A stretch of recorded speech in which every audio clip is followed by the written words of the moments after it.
Di rumah kos kecil milik Bu Intan yang penuh warna dan dinamika para penghuninya, kehidupan berubah sejak kedatangan Aziz, seorang pemuda pendiam yang menyewa kamar nomor 3B. Suara aneh dan denting tak biasa yang sering terdengar dari kamarnya menimbulkan rasa penasaran, terutama bagi Bu Intan yang merasa bahwa Aziz menyimpan sesuatu. Saat misteri perlahan terkuak, Bu Intan menemukan sisi lain dari Aziz, seorang musisi berbakat yang kehilangan arah dalam hidupnya. Perjalanan mereka membawa cerita tentang penyembuhan, impian, dan keberanian untuk menjadi diri sendiri. Pagi itu, aroma tempe goreng dan sambal terasi khas buatan Bu Intan menguar dari dapur rumah kos yang sederhana di ujung gang kecil daerah Cempaka. Rumah kos itu tak besar, hanya 5 kamar berjajar rapi di lorong sempit. Ada taman kecil di halaman depan yang ditumbuhi bunga-bunga kertas, dan bangku panjang dari bambu di teras tempat para penghuni biasa mengobrol sambil menyeruput kopi. Bu Intan, perempuan paruh baya yang energik, adalah pemilik kos tersebut. Sosok keibuan dengan suara nyaring tapi hati selembut kapas. Ia mengenal semua penghuninya. Reza yang kerja jadi barista, Maya mahasiswa tingkat akhir jurusan sastra, Indah si karyawan kantor yang hobi skincarean, dan Dani, cowok pendiam yang lebih sering ngurung diri di kamar dengan laptopnya. Hidup di rumah kos itu selalu penuh warna. Drama kecil soal rebutan air, suara karaoke tengah malam, atau curhat galau soal cinta yang kandas. Tapi semuanya berjalan begitu-begitu saja. Sampai pagi itu, sebuah mobil berwarna abu-abu berhenti di depan gerbang. Dari dalamnya keluar seorang pemuda tinggi, dengan hoodie hitam dan tas ransel besar. Wajahnya tampak lelah, mata sedikit sembab, dan ada aura yang entah kenapa membuat Bu Intan langsung menaruh perhatian. Bukan karena ia tampan, meski memang lumayan, tapi karena tatapannya kosong, seakan datang dari tempat yang jauh, bukan hanya secara jarak, tapi juga batin. "Selamat pagi, Bu. Saya Aziz. Katanya masih ada kamar kosong di sini?" Suara pemuda. Itu rendah dan tenang, nyaris seperti bisikan. Bu Intan mengangguk. "Oh iya, betul. Kamar 3B. Belum ada yang nempatin lagi. Pas banget kamu datang. Masuk dulu, sini, saya buatin teh manis dulu ya." Aziz hanya tersenyum tipis. Tak banyak bicara, ia mengikuti Bu Intan masuk, melewati lorong sempit yang penuh gantungan baju dan sandal jepit berserakan. Kamar 3B berada di pojok, sebelah dapur, agak jauh dari kamar lainnya. Ukurannya kecil, cukup untuk tempat tidur, meja belajar, dan lemari. Plastik 2 pintu. Tapi bersih, wangi kapur barus, dan ada jendela kecil yang menghadap kebun belakang. Aziz langsung mengunci diri di dalam kamar setelah selesai tanda tangan dan bayar uang kos 1 bulan ke depan. Ia menolak tawaran teh manis dari Bu Intan, juga menolak ajakan Maya untuk nongkrong bareng di warung kopi depan gang. "Orangnya aneh, ya?" komentar Reza malam harinya saat mereka duduk di teras. "Pendiam banget," timpal Indah.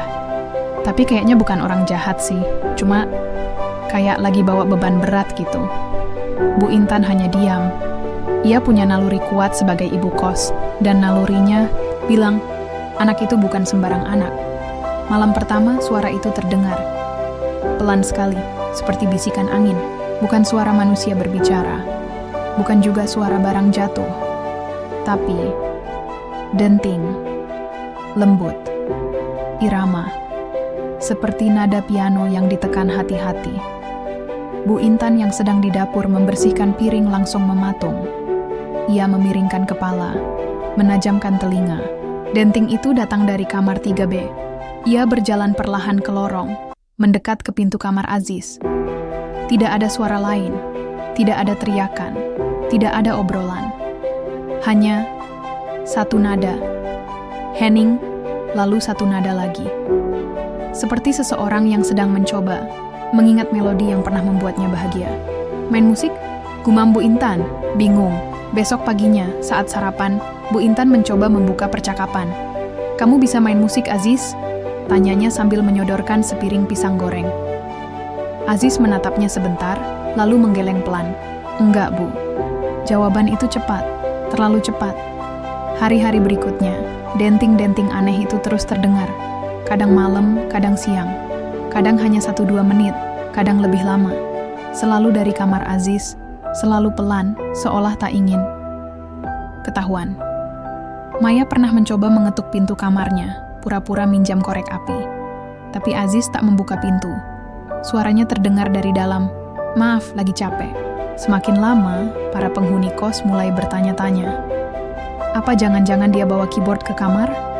Jangan-jangan dia penyihir. Itu mantra. Jangan-jangan hantu. Gosip kecil mulai beredar. Dan Bu Intan, meski tak percaya hal mistis, tak bisa memungkiri bahwa rasa penasarannya juga makin besar. Ia mulai memperhatikan pola. Aziz selalu keluar kamar jam 2 siang untuk beli makan di warteg, lalu kembali masuk dan mengunci pintu.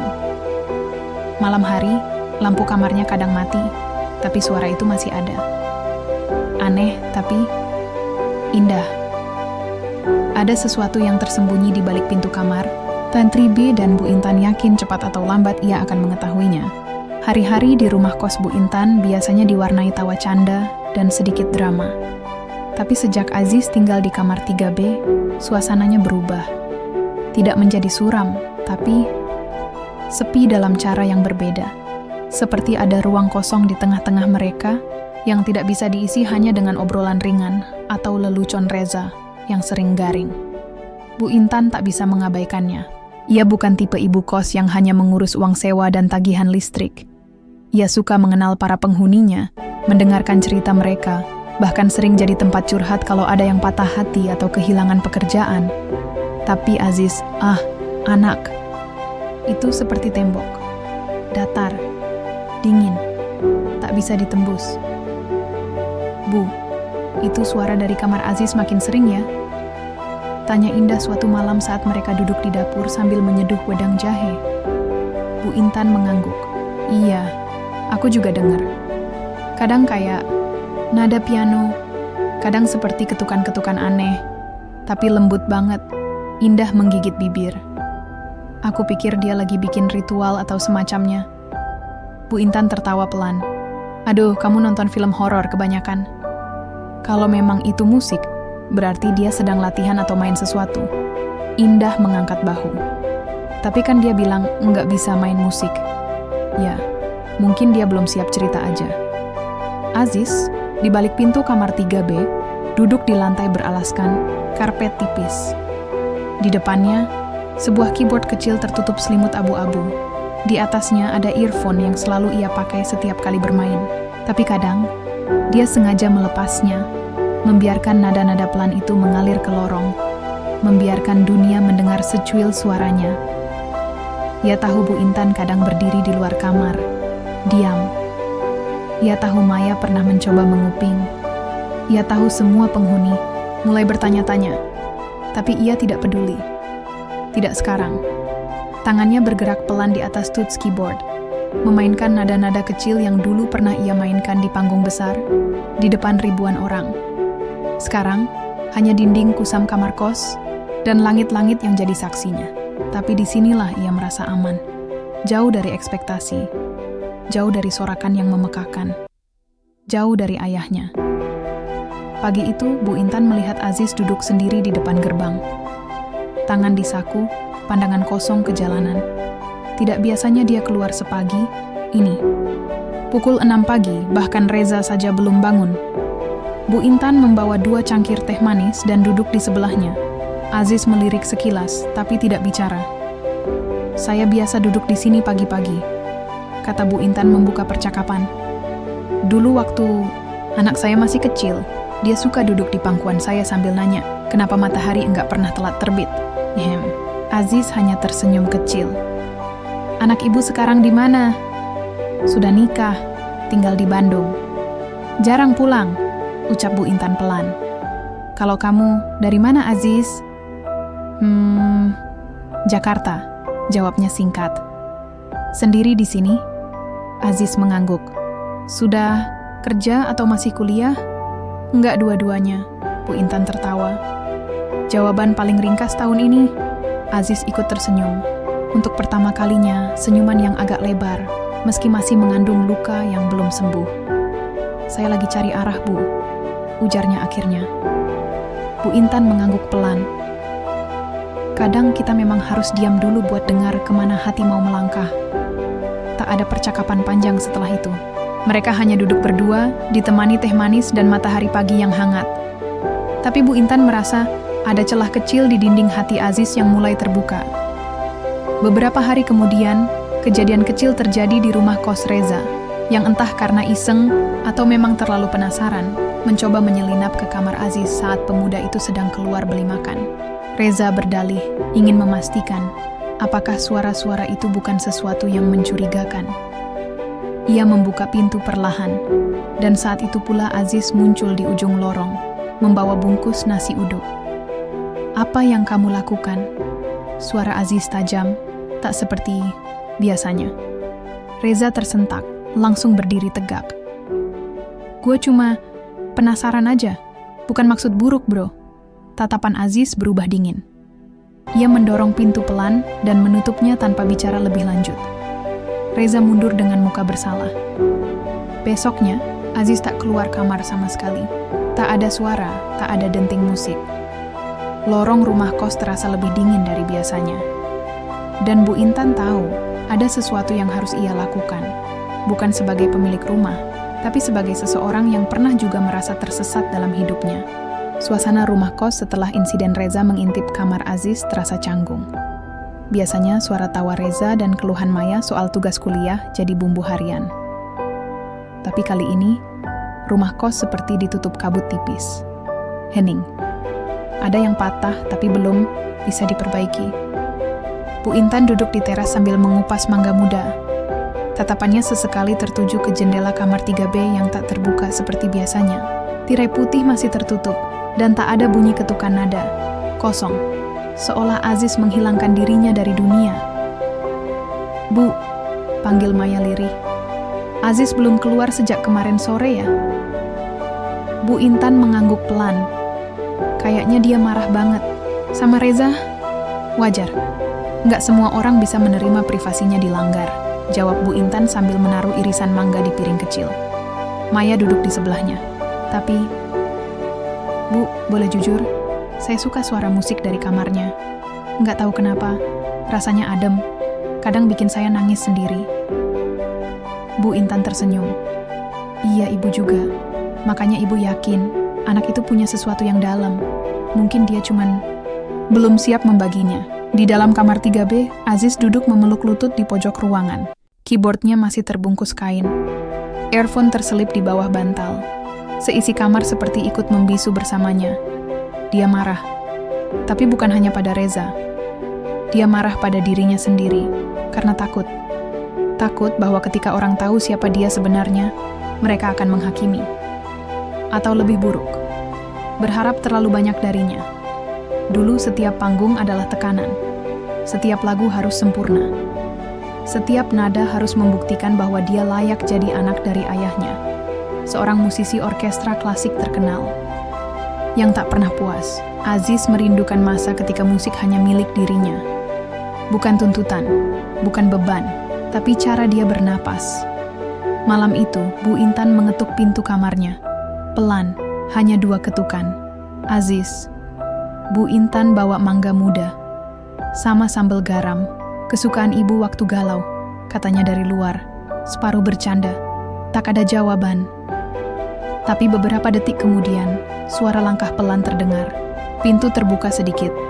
Muncul wajah Aziz yang kusut, rambut berantakan, dan mata yang tampak lelah. "Boleh Ibu masuk sebentar?" Aziz mengangguk. Ia mempersilakan Bu Intan duduk di kursi rotan kecil, satu-satunya selain kasur. "Kamu baik-baik aja, anak?" tanya Bu Intan pelan. Aziz mengangguk lalu menggeleng. "Enggak tahu, Bu, hening sebentar." Lalu ia bertanya lirih, "Ibu, percaya nggak kalau orang bisa merasa capek sama hal yang dia cintai?" Bu Intan menatap Aziz lembut. "Iya, karena cinta itu juga butuh istirahat, biar nggak berubah jadi luka." Aziz terdiam lama. Pandangannya jatuh pada keyboard di pojok kamar. "Itu alat pelarian saya, sekaligus kutukan," katanya pelan. "Orang pikir, kalau bisa main musik, hidup kita indah. Padahal, Rasanya seperti dikurung harapan orang lain. Bu Intan mengangguk pelan. Kamu nggak harus jadi apapun yang orang mau, Aziz. Kamu hanya perlu jadi dirimu. Bahkan kalau itu berarti diam, selama itu kamu yang pilih. Air mata jatuh dari mata Aziz, diam-diam. Untuk pertama kalinya dalam waktu yang lama, seseorang tak memaksanya untuk main, untuk jadi hebat, untuk tampil, hanya mengizinkannya diam. Malam itu, sekitar pukul 11, suara itu kembali terdengar. Lembut, ragu-ragu. Nada-nada dari keyboard kecil mulai menyelinap dari kamar 3B. Tak seperti biasanya, kali ini tak tertahan oleh earphone. Semua penghuni bisa mendengarnya. Lagu yang perlahan tumbuh, penuh keraguan tapi juga kejujuran. Bukan lagu pertunjukan, tapi semacam bisikan hati. Maya membuka sedikit pintu kamarnya dan duduk di depan. Reza keluar dari kamar, bersandar di tembok sambil menunduk. Bu Intan diam di dapur, menahan napas. Musik itu menyentuh mereka satu persatu. Dan di kamar 3B, Aziz memainkan nada-nada luka yang lama ia simpan. Ia tak lagi sembunyi, setidaknya malam ini. Sejak malam itu, rumah kos Bu Intan terasa berbeda. Bukan karena ada perubahan besar, tapi karena sesuatu yang sebelumnya tersembunyi kini mulai terasa kehadirannya. Musik dari kamar 3B. Tidak setiap malam Aziz memainkan keyboardnya. Tapi kalau dia main, seluruh rumah kos seakan ikut diam. Bukan karena terganggu, tapi karena ingin mendengarkan. Seperti menunggu kabar dari seseorang yang telah lama hilang. Dan pelan-pelan, pandangan orang-orang terhadap Aziz pun berubah. Maya, yang dulu hanya menganggap Aziz cowok pendiam dan agak misterius, mulai mengamati lebih dalam. Dia jadi sering kebetulan keluar kamar kalau dengar Aziz ke dapur atau pura-pura cari air galon tengah malam. Suatu pagi, saat Aziz sedang menyeduh kopi, Maya memberanikan diri membuka percakapan. Mas Aziz, katanya sambil tersenyum, kecil, lagu yang kemarin malam, enak banget. Aziz agak terkejut tapi tetap tenang. Makasih, bikin saya keinget almarhum ayah saya. Dia dulu suka muter lagu-lagu klasik pas hujan, lanjut Maya pelan. Aziz diam sejenak, lalu bertanya, lagu yang mana? Yang ada bagian nadanya naik tiba-tiba terus turun pelan. Kayak lagi ketemu seseorang yang kita rindukan, tapi nggak bisa lama-lama. Jawab Maya sambil menatap ke cangkir teh yang ia pegang. Aziz tersenyum. Itu judulnya belum ada, tapi saya bikin waktu lagi kangen ibu. Maya menatapnya. Ibu mas, Aziz di mana? Sudah nggak ada. Jawabnya singkat, lalu mengambil kopinya dan kembali ke kamar. Maya menunduk. Ia merasa bersalah, tapi sekaligus makin penasaran. Siapa sebenarnya Aziz ini? Di tempat lain, Bu Intan menyimpan sebuah kenangan. Pagi itu, ia membersihkan kamar kosong yang dulu sempat dihuni anak kuliahan yang pindah keluar kota. Saat sedang menyapu, matanya tertumbuk pada kotak tua di bawah ranjang. Karena penasaran, ia buka. Di dalamnya ada beberapa foto lama milik penghuni lama dan sebuah majalah musik klasik tahun 2007. Covernya memperlihatkan seorang pria tua berkacamata, berdiri di panggung, memegang biola. Namanya Dr. Hendra Aryawan, maestro biola Indonesia. Bu Intan membalik-balik halaman dan jantungnya berdegup saat melihat foto lain. Dr. Hendra bersama seorang remaja laki-laki berusia sekitar 10 tahun memegang keyboard kecil. Di bawahnya tertulis, Aziz Aryawan, putra tunggal sang maestro, menunjukkan bakat luar biasa sejak usia 5 tahun. Bu Intan mematung. Wajah anak laki-laki di foto itu persis seperti Aziz sekarang, hanya lebih muda. Tangannya gemetar saat meletakkan majalah itu kembali ke dalam kotak. Jadi, kamu bukan sekadar anak biasa ya, nak. Malam harinya, saat semua penghuni sudah masuk ke kamar masing-masing, Bu Intan berdiri di depan pintu 3B. Ia mengetuk pelan, lalu berkata dari luar, Aziz, ibu mau ngobrol bentar? Nggak apa-apa. Beberapa detik kemudian, pintu terbuka. Aziz masih mengenakan hoodie dan celana santainya. Di tangannya ada buku musik. Ibu masuk ya? Tanya Bu Intan. Aziz mengangguk. Ruangan itu masih sama. Rapi, tenang, dengan aroma lavender dari diffuser kecil di sudut kamar. Bu Intan duduk di ujung kasur. Lalu dengan hati-hati ia mengeluarkan majalah yang ia temukan tadi.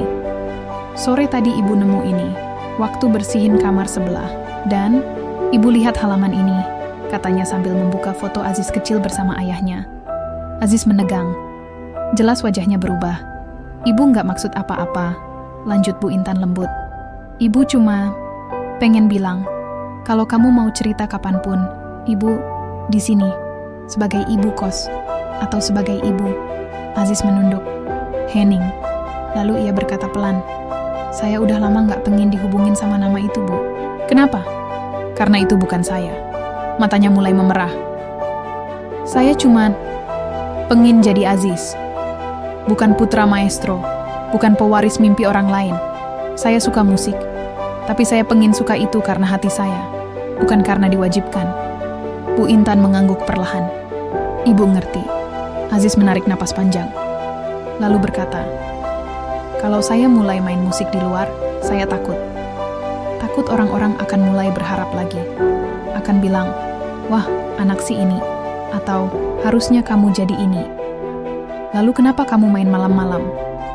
Aziz menatap matanya. Karena malam itu saya main bukan buat siapa-siapa, cuman buat saya sendiri. Setelah Bu Intan keluar dari kamar, ia berdiri sejenak di lorong, menghela napas dalam-dalam. Lalu berkata pelan ke dirinya sendiri, kamu main buat diri kamu, tapi tahu nggak, kamu juga nyembuhin orang lain, nak. Di balik pintu, Aziz duduk lagi di depan keyboard. Malam itu, ia kembali bermain. Tapi kali ini, tak hanya untuk dirinya. Lagu yang ia mainkan membawa ketenangan. Bu Intan duduk di kursinya sambil mendengarkan. Maya menulis sesuatu di jurnalnya. Reza rebahan sambil menatap langit-langit. Semuanya larut dalam harmoni yang hanya Aziz bisa ciptakan. Musik itu membangkitkan sesuatu dalam diri mereka. Luka, rindu, harapan. Dan dari balik kamar 3B, seorang anak laki-laki yang lama bersembunyi, perlahan mulai menemukan dirinya kembali. Suasana rumah kos terasa lebih hangat sejak malam-malam penuh musik dari kamar 3B. Bu Intan tak lagi memandang Aziz sebagai pemuda tertutup, tapi sebagai seseorang yang tengah berjuang melawan dunia di dalam dirinya. Maya dan Reza pun mulai lebih sering melibatkan Aziz dalam obrolan kecil di dapur, atau sekadar ngopi bareng di teras belakang. Namun seperti langit cerah yang mendungnya tak terlihat, ketenangan itu tak bertahan lama. Hari itu, Bu Intan menerima tamu tak biasa. Seorang pria muda dengan jas abu-abu elegan, rambut klimis, dan senyum yang tampak dibuat-buat.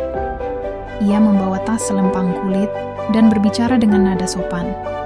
Tapi nadanya terdengar seperti orang yang sedang menawarkan sesuatu yang mahal. Selamat pagi, Bu. Saya Reynaldi dari Harmony Records. Saya ingin bertemu dengan Mas Aziz. Beliau tinggal di sini, benar? Katanya. Bu Intan mengerutkan kening. Iya, betul. Tapi Mas Aziz sedang keluar. Bisa saya sampaikan ada apa? Reynaldi mengeluarkan kartu nama, lalu dengan gaya sok akrab berkata, kami sudah lama mencari dia, Bu. Bakatnya terlalu sayang kalau disembunyikan terus. Kami ingin membicarakan masa depannya, kontrak, panggung, album, you name it. Bu Intan tak menjawab. Hatinya mulai waspada. Maaf Mas Reynaldi, saya nggak janji bakal nyampaikan. Kalau memang penting silakan tinggalkan pesan tertulis. Reynaldi tampak kecewa, tapi ia tahu tak bisa memaksa. Ia meninggalkan kartu namanya, lalu pamit. Tapi sebelum pergi, ia sempat menatap ke arah kamar Aziz dan tersenyum kecil. Dia nggak bisa sembunyi selamanya, Bu. Aziz baru pulang menjelang sore. Tubuhnya tampak lelah, mungkin habis jalan-jalan ke taman atau sekadar menyepi di pojok kafe. Bu Intan menghampirinya dengan hati-hati. Ada tamu nyari kamu tadi, katanya sambil menyodorkan kartu nama. Aziz menatap nama di kartu itu. Matanya langsung berubah. Jantungnya berdetak cepat dan wajahnya menegang. Dia udah nemu aku, gumamnya pelan. Siapa dia, Aziz? Aziz menarik napas panjang. Dia manajer dari tempat ayah dulu manggung. Dulu waktu aku ikut festival dan viral di medsos, dia datang bawa banyak janji. Kontrak gede, show luar kota, semuanya menggiurkan. Tapi, semua itu buat nutupin satu hal. Apa itu? Mereka pengen aku jadi ayah, bukan diri sendiri. Aziz duduk di kursi kayu dekat dapur, menatap kosong ke lantai. Aku pernah nyoba. Sekali, manggung di depan 1.000 orang. Rasanya hampa. Semua orang tepuk tangan, tapi aku ngerasa aku cuma boneka. Bu Intan duduk di sebelahnya. Terus sekarang kamu mau gimana? Aziz diam lama. Lalu berkata lirih, aku takut, tapi aku juga capek lari terus. Malam itu Aziz tidak bermain musik. Kamarnya sunyi. Seperti dulu saat ia baru datang. Maya memperhatikan dari balik jendela. Ada rasa khawatir dalam hatinya. Ia berjalan ke dapur, membuat 2 cangkir teh hangat, lalu berdiri ragu di depan kamar. Aziz tok-tok. Mas Aziz, boleh ngobrol sebentar? Tanyanya pelan. Tak ada jawaban. Tapi beberapa detik kemudian, pintu terbuka. Maya menyerahkan 1 cangkir teh. Buatmu, biar nggak dingin. Aziz menerimanya. Mereka duduk bersebelahan di ambang pintu. Dulu aku juga pernah lari dari mimpi orang tuaku, ujar Maya. Ibuku pengen aku jadi dokter. Tapi aku malah ambil desain interior. Kami sempat nggak bicara setahun. Aziz menoleh. Terus sekarang? Sekarang, ya masih sering berantem sih. Jawab Maya sambil tertawa kecil. Tapi setidaknya aku tahu aku hidup buat diriku sendiri. Aziz tersenyum samar. Enak ya, kalau ada orang yang ngerti. Makanya kamu nggak sendiri, Mas. Di rumah ini, kita semua aneh dengan cara masing-masing. Tapi kita ada buat saling dengerin. Beberapa hari berlalu. Reynaldi belum datang lagi. Tapi Aziz tahu, cepat atau lambat ia akan muncul. Dan benar saja, minggu berikutnya, sebuah paket dikirimkan ke kosan. Sebuah undangan konser bertajuk Malam Emas Harmoni, menghidupkan legenda. Di dalamnya tertulis nama besar, Aziz Aryawan, Special Comeback Performance.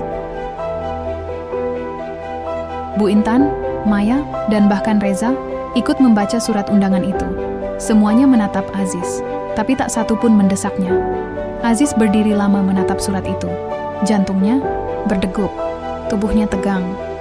Tapi matanya perlahan memantulkan sesuatu yang berbeda. Keberanian. Ia menatap ke arah keyboard di sudut kamar, lalu berkata dalam hati, mungkin saatnya aku keluar dari kamar ini. Pagi itu, suasana di rumah kos lebih sunyi dari biasanya. Bahkan suara ayam tetangga pun terdengar malas berkokok. Di dalam kamar 3B, Aziz duduk memandangi keyboard kesayangannya. Di sebelahnya, undangan konser itu masih tergeletak di meja. Hatinya tak tenang, seperti ombak yang terus memukul pantai tanpa henti. Setelah malam panjang yang ia habiskan untuk berpikir, akhirnya ia mengambil keputusan. Ia akan tampil. Bukan untuk memenuhi harapan orang lain. Bukan untuk Reynaldi. Tapi untuk dirinya sendiri. Untuk menutup luka masa lalu yang selama ini ia sembunyikan. Jadi kamu beneran mau ikut konser itu? Tanya Reza saat mereka ngopi di warung sebelah kos. Aziz mengangguk pelan.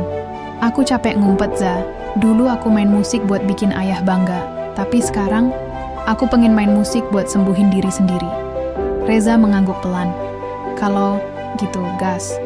Tapi kalau kamu ngerasa tersesat di tengah jalan, ingat pulangnya kemana? Aziz tertawa kecil. Pulang ke kosan Bu Intan. Ke diri kamu sendiri, bro. Hari-hari berikutnya, kamar Aziz berubah jadi studio latihan. Maya dan Bu Intan sesekali mengintip dari celah pintu, mendengarkan nada-nada indah yang makin matang. Tapi mereka juga melihat perubahan lain. Mata Aziz yang mulai terlihat berat, pundaknya yang sering menunduk, dan ekspresinya yang kadang hilang arah. Tekanan mulai datang dari Reynaldi. Setiap hari, ia mengirim pesan. Jangan lupa, Aziz. Penonton menunggu suaramu. Kita butuh kamu tampil seperti dulu. Bawa aura ayahmu. Jangan bikin kami rugi. Ini pertaruhan besar. Aziz mulai gelisah. Malam-malamnya dipenuhi mimpi buruk tentang sorotan lampu yang menyilaukan, wajah-wajah asing yang bersorak, dan bayangan ayahnya berdiri di balik panggung, menatapnya tanpa ekspresi. Suatu malam, Aziz mengurung diri. Musik berhenti. Bu Intan mengetuk pintu, tapi tak ada jawaban. Maya mencoba memanggil, tapi tak terdengar sahutan. "Mas Aziz, kamu nggak apa-apa?" tanya Maya dari luar. "Henning." Beberapa menit kemudian, pintu terbuka. Aziz berdiri dengan mata merah dan wajah letih. "Aku nggak tahu aku ini siapa lagi," gumamnya. Bu Intan akhirnya masuk dan duduk di dekatnya. "Aziz, kamu bukan ayahmu. Kamu juga bukan robot yang harus nyenengin semua orang. Kamu cuman manusia. Manusia yang bisa salah, bisa takut, dan boleh berhenti kalau memang butuh." Aziz menunduk. "Tapi gimana kalau aku gagal di panggung nanti?" "Kamu nggak bakal gagal kalau kamu jujur. Nyanyilah buat hati kamu, bukan buat mereka," Maya menambahkan. "Kita semua di sini bukan nunggu kamu jadi legenda. Kita cuma pengen lihat kamu jujur sama nada yang kamu bawa." Aziz menatap mereka. Untuk pertama kalinya, ia merasa tidak sendiri. Hari konser tiba. Gedung pertunjukan penuh oleh para undangan, wartawan, dan fans lama ayah Aziz yang penasaran seperti apa anak dari legenda musik itu tampil. Reynaldi berjalan ke belakang panggung, memastikan semuanya siap. "Kau bawa nama besar, Aziz," katanya. "Jangan sia-siakan." Aziz berdiri di belakang tirai. Tangannya dingin, jantungnya berdegup keras. Tapi di telinganya terngiang suara Bu Intan. "Kamu gak bakal gagal kalau kamu jujur." Lampu padam. Penonton Henning dan MC membuka acara. "Malam ini, mari kita sambut musisi muda berbakat, Aziz Aryawan." Lampu sorot menyala. Aziz melangkah ke atas panggung, duduk di depan keyboard. Tangannya gemetar. Ia menarik napas dalam-dalam. 1 detik, 2 detik. Lalu, jari-jarinya mulai menari. Nada pertama mengalun, pelan, jujur, tanpa efek, tanpa kemewahan. Hanya musik murni dari hati yang selama ini terkubur. Penonton Henning terpaku. Tak ada yang berani bersuara. Lagu itu bukan lagu ayahnya, bukan lagu Reynaldi, tapi lagu ciptaannya sendiri. Tentang sunyi, tentang kamar 3B, tentang perjalanan menemukan siapa dirinya. Dan ketika ia menyanyikan bait terakhir, ia menutup matanya, dan untuk pertama kalinya ia merasa bebas. Panggung gelap. Tepuk tangan menggelegar. Lampu menyala kembali. Aziz berdiri sambil membungkuk pelan. Di balik wajah kalemnya, dadanya bergetar. Bukan karena gugup, tapi karena perasaan aneh yang belum bisa ia beri nama. Sebuah kelegaan, tapi juga firasat yang menyesakkan. Di belakang panggung, Reynaldi langsung menyambutnya dengan pelukan yang terlalu cepat dan tepukan yang terlalu keras. "Kau berhasil," katanya dengan senyum lebar. "Luar biasa, bro, penonton cinta kamu. Ini awal kebangkitan besar." Aziz hanya mengangguk, masih mencoba mencerna semuanya. Bukan sorak-sorai yang ia cari, bukan tepuk tangan, tapi ia memang lega. Ia sudah melangkah. Tapi malam itu, kelegaan itu tak bertahan lama. Besoknya, Reynaldi datang ke rumah kos dengan setumpuk dokumen dan rencana. "Aku udah atur semuanya," katanya sambil menghamparkan map di meja ruang tamu kos. "Kita rekam ulang lagu kamu yang semalam, terus bikin 3 lagu tambahan. Label udah setuju rilis mini album. Kontrak tinggal kamu tanda tangan." Aziz membaca sekilas. Matanya terhenti di bagian honor, royalti, dan pengelolaan hak cipta. "Kok semua lagu jadi hak label?" Reynaldi terkekeh. "Itu udah standar industri. Kamu tinggal fokus berkarya. Urusan bisnis biar kita yang atur.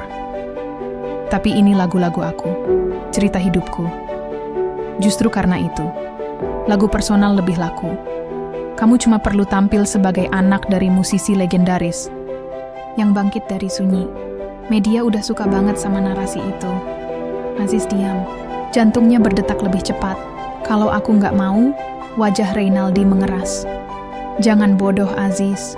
Kamu nggak tahu berapa banyak orang yang rela jual diri demi dapat kesempatan kayak kamu. Jangan sia-siain. Setelah Reynaldi pergi, Aziz termenung di teras. Bu Intan duduk di sampingnya, membawa 2 gelas teh manis hangat. Kenapa kamu kelihatan berat lagi? Tanya Bu Intan lembut. Dulu, aku sembunyi karena takut ekspektasi. Sekarang aku keluar, tapi malah jadi boneka mereka. Lagu-lagu yang aku tulis di kamar ini, di 3B, mau mereka ambil semua. Bu Intan menatap langit yang mulai senja. Aziz, hidup ini kadang kayak nyanyi di ruang kosong. Kita nggak tahu siapa yang dengar. Tapi bukan berarti nyanyian itu nggak penting. Kalau lagu kamu lahir dari hati, jangan biarkan siapapun merampasnya. Aziz memejamkan mata. Kata-kata itu menembus dadanya seperti petir pelan tapi membakar. Malamnya, Maya mengetuk pintu kamar. Mas Aziz, boleh ngobrol? Aziz membuka pintu. Maya berdiri sambil membawa sketchbook. Aku bikin ini habis lihat penampilan Mas Aziz kemarin. Ia membuka halaman, gambar dirinya di atas panggung, dikelilingi bayangan. Tapi dari keyboardnya, muncul cahaya kecil yang menyinari wajahnya sendiri. Aku lihat kamu, kayak orang yang akhirnya ketemu cahaya, tapi belum tahu mau bawa ke mana. Jangan kasih orang matiin itu, Mas. Aziz tersenyum lirih. Ia menyentuh lukisan itu pelan. Makasih, Maya. Keesokan harinya, Aziz mengirim pesan ke Reynaldi. Aku batalin semua. Aku nggak mau ikut proyek ini. Beberapa detik kemudian, telepon berdering. Reynaldi menelepon dengan suara keras dan nada marah. Ini kontrak besar, Aziz. Jangan sok idealis. Kamu pikir bisa bertahan di industri tanpa kami? Aziz menjawab dengan tenang. Aku bukan anak ayahku. Dan aku bukan kamu. Kalau musikku harus lahir dari kebohongan, lebih baik aku diam lagi. Klik. Telepon ditutup. Beberapa hari kemudian, video penampilan Aziz malam konser tersebar di media sosial. Bukan dari pihak label, tapi dari rekaman seseorang di bangku penonton. Aneh, tapi justru video itulah yang viral. Banyak orang tersentuh dengan kesederhanaannya. Tanpa gimmick, tanpa pencitraan. Komentar-komentar bermunculan, musiknya ngena banget. Akhirnya ada juga musisi yang main dari hati. Siapa pun dia, gue pengen denger lagi.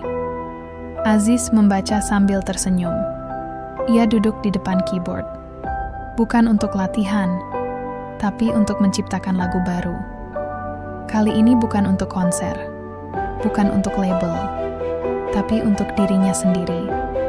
Dan untuk orang-orang yang percaya bahwa suara dari hati tak pernah bisa dimiliki siapapun. Hujan turun tipis malam itu, seperti ragu untuk membasahi bumi sepenuhnya. Tapi di halaman rumah kos Bu Intan, kesibukan tetap berjalan. Maya sibuk menggantung lampu-lampu kecil di pagar. Egi mengatur kursi pinjaman dari warga sekitar, dan Bu Intan berdiri di tengah halaman, matanya menyapu sekeliling dengan senyum tak pernah lepas. Kita jadi bikin konser beneran nih, Bu? Tanya Ria, salah satu penghuni kamar atas. Bu Intan mengangguk, matanya berkaca-kaca. Kita memang bukan siapa-siapa. Tapi kalau bisa bikin seseorang merasa didengar lewat musik Aziz, kenapa tidak? Aziz awalnya ragu ketika Bu Intan mengusulkan ide itu seminggu lalu. Konser kecil di halaman kos, untuk warga sekitar, teman-teman kos, dan siapapun yang ingin datang. Tak ada label, tak ada iklan, tak ada kamera profesional. Hanya lampu teras, senar gitar yang usang, dan suara dari hati. Kalau kamu memang ingin menyanyi sebagai dirimu sendiri, kata Bu Intan waktu itu. Kenapa tidak dimulai dari rumah yang pertama kali mendengarmu? Kata-kata itu menancap, dan kini ia berdiri di depan keyboard, mengenakan kemeja putih lusuh yang sudah lama tak ia pakai, rambutnya masih sedikit berantakan. Tamu mulai berdatangan. Ada tetangga, ada tukang gorengan depan gang, bahkan ada anak-anak kecil yang duduk di tikar depan panggung mini. Beberapa penghuni kos membawa makanan ringan. Maya duduk di dekat panggung, membawa buku gambarnya. Lampu digelapkan, lalu satu sorot lampu kecil dari selang LED menyala ke arah panggung. Bu Intan naik ke atas panggung dengan mikrofon kecil yang dipinjam dari masjid. Selamat malam semua. Ini bukan pertunjukan besar, tapi ini adalah malam yang istimewa buat kami, terutama buat salah satu anak kos saya, yang mungkin selama ini kita kira pendiam dan misterius, padahal dia sedang mencari suaranya sendiri. Saya beri panggungnya kepada Aziz. Aziz melangkah maju. Tepuk tangan terdengar, hangat dan tulus. Ia duduk, menatap penonton sebentar, lalu menunduk. Terima kasih karena sudah datang. Aku belum tahu aku akan jadi siapa. Tapi malam ini, aku akan mainkan lagu-lagu yang kutulis selama tinggal di kamar 3B.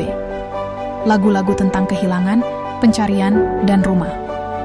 Ia menekan tuts pertama. Melodi lembut mengalun. Suaranya pelan, tapi menyusup ke setiap sudut hati. Lagu pertama bercerita tentang ayahnya, tentang warisan yang terlalu berat, tentang bayangan yang menekan. Lagu kedua ia nyanyikan untuk Maya, tentang cahaya kecil dalam gelap, tentang seseorang yang melihat dirinya apa adanya. Lagu ketiga, ia persembahkan untuk Bu Intan. Liriknya sederhana. Di rumah kecil di ujung gang sunyi, ada suara yang tak pernah menghakimi. Bukan darah, bukan nama, tapi hangatnya seperti ibu yang lama kutunggu ada. Bu Intan menunduk. Air matanya jatuh. Diam-diam, ketika lagu selesai, semua berdiri. Bukan karena showmanship Aziz, tapi karena kejujurannya. Mereka tahu, malam ini bukan soal musik. Ini tentang keberanian menjadi diri sendiri. Reynaldi, ia mungkin sedang sibuk dengan proyek baru, mencari bintang lain yang bisa ia bentuk sesuai keinginannya. Tapi Aziz tidak lagi peduli. Maya naik ke panggung, menyodorkan sketchbook yang terbuka. Halaman baru dengan gambar Aziz di tengah lampu-lampu kecil, tersenyum sambil menyanyi. Di sekelilingnya, wajah-wajah rumah kos tersenyum bersamanya. Malam berakhir dengan tawa, obrolan hangat, dan sisa teh manis di gelas plastik. Tapi sesuatu berubah malam itu. Rumah kos kecil di gang sempit itu telah menjadi saksi lahirnya suara baru. Suara yang tak lagi sunyi, suara yang bebas. Dan Bu Intan, ia duduk di teras, menatap langit. Kadang kita cuma butuh satu alasan untuk percaya pada seseorang, gumamnya pelan. Dan kadang, satu lagu saja cukup. Pagi di rumah kos Bu Intan terasa berbeda sejak malam konser kecil itu. Seperti ada semangat baru yang mengalir di setiap sudut gang sempit itu. Penghuni kos menjadi lebih terbuka satu sama lain, sering terdengar suara gitar Aziz mengalun lembut dari kamar 3B. Tidak lagi sunyi, tidak lagi sembunyi. Maya kini hampir setiap sore duduk di depan kamar Aziz, menggambar sambil mendengarkan musiknya. Egi, yang dulu cuek, sekarang sesekali ikut bantu membawa alat rekaman sederhana ke kamar. Bahkan Ria dan Ibu Rini mulai akrab, berbagi cerita tentang masa muda mereka sambil menyiapkan kopi sore. Di tengah kehangatan itu, datanglah sebuah email. From Indie Sound Singapore Subject, International Collaboration Offer. Dear Aziz, kami menyaksikan performa akustik Anda di video konser kecil yang viral di media sosial. Kami sangat terkesan dengan kejujuran musikalitas Anda. Dengan ini kami mengundang Anda untuk tampil dalam program kolaborasi musisi Asia Tenggara di Singapura. Tiket, penginapan, dan honor akan kami tanggung sepenuhnya. Harap konfirmasi dalam 3 hari ke depan. Best regards. Indie Sound Tim Aziz membaca email itu 3 kali. Tawaran itu menggiurkan.